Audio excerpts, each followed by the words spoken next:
In today's video, we will take a look at my team for Game Week 4. But before that, let's take a look at how the team performed in Game Week 3.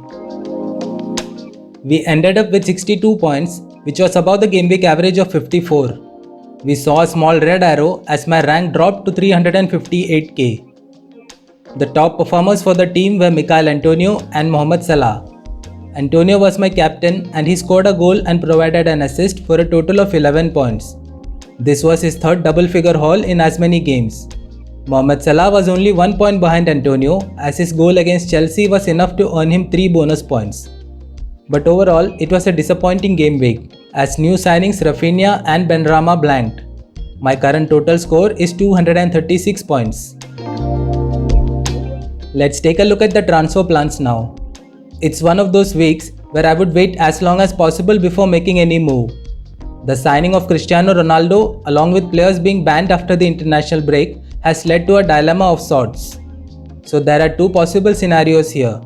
In case I get the slightest of hints from Ole Gunnar Solskjaer's press conference that Ronaldo would start against Newcastle, then I would straight away bring him in.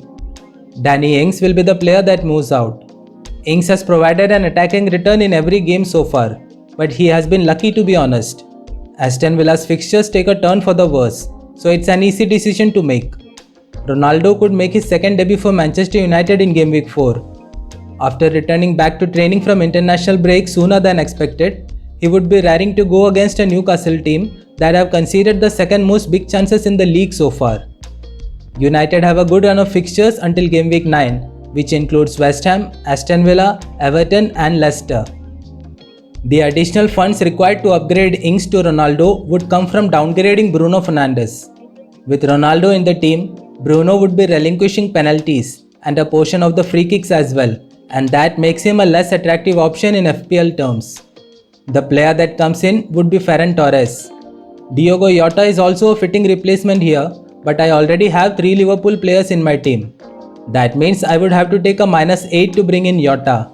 Also, he has an away game against Leeds, and Leeds are a very unpredictable side. So for now, Torres is the preferred choice. Manchester City have 2 good fixtures up next against Leicester and Southampton before facing Chelsea and Liverpool. I only have 1 free transfer this week, so to make these moves I will have to take a 4-point hit. The other option here is to roll the transfer this week and bring in Ronaldo without taking any points hit next week. I would wait until the team news before making a final decision on this. Considering that I make both the transfers discussed, this is how the team is set to line up. Robert Sanchez conceded twice against Everton in Game Week 3, but he does have a good fixture in Game Week 4 against Brentford. Brentford have the 6th worst expected goals figure out of all teams. Sanchez has an expected clean sheets figure of 1.07, which is the 7th best among goalkeepers. Trent Alexander-Arnold got 2 bonus points last week, despite failing to provide any attacking returns or keeping a clean sheet. He currently has a total of 22 points, which is the joint 2nd best among defenders. After 3 games, no player in the league has created more chances than Alexander-Arnold, while only Michail Antonio can better his 1.76 expected assists. Liverpool have 3 good fixtures up next, that includes Leeds, Crystal Palace and Brentford. Luca Dean kept his first clean sheet of the season last week against Brighton. He has created 5 chances in 3 games, which is the 5th best among defenders. As a team, Everton rank 5th in the league for expected clean sheets. Their next 3 fixtures are good from a defensive perspective as they face Burnley, Aston Villa and Norwich. Luke Shaw also registered his first clean sheet of the season in Game Week 3 and he currently has a total of 11 fantasy points. He is joined 5th among defenders for chances created.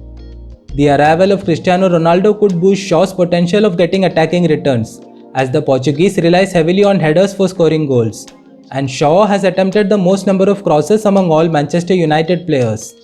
United face Newcastle in Game Week 4, followed by West Ham and Aston Villa.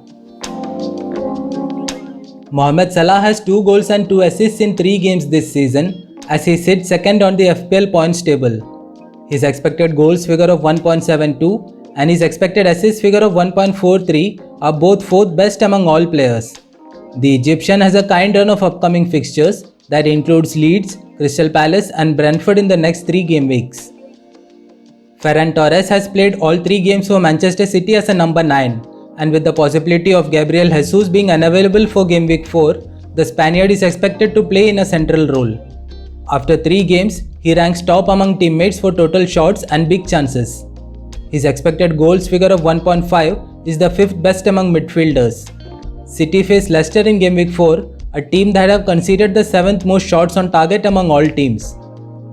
Said Benrahma has failed to get to double figures only once in 3 games, as the Algerian failed to make an impact against Crystal Palace. He currently ranks 9th among midfielders for expected goals and 8th for expected assists. His Game Week 4 opponent Southampton have conceded the 3rd most big chances so far this season.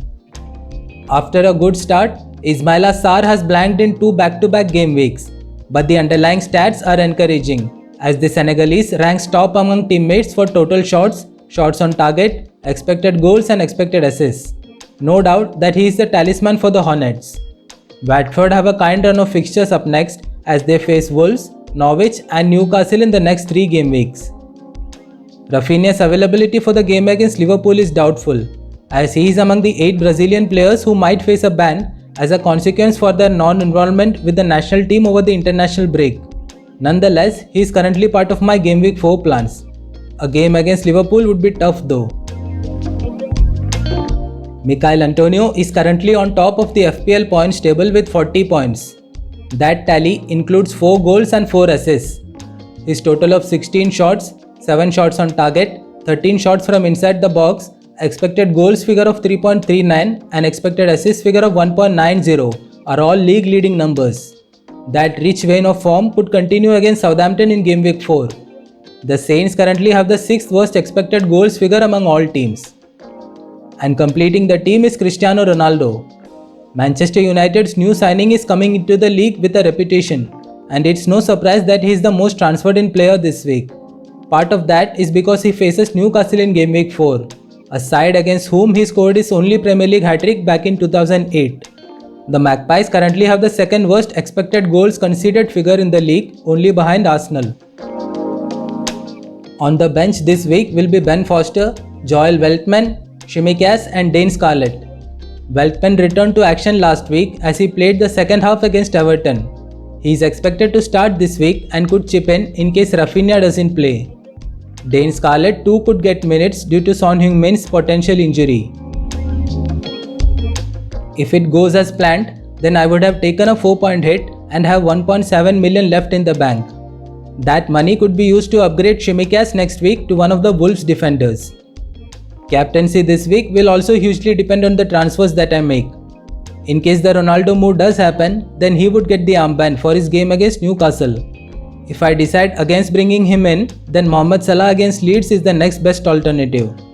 Michail Antonio against Southampton is also worth a shout. I will reveal my final team on Twitter before the deadline, so be sure to follow me there.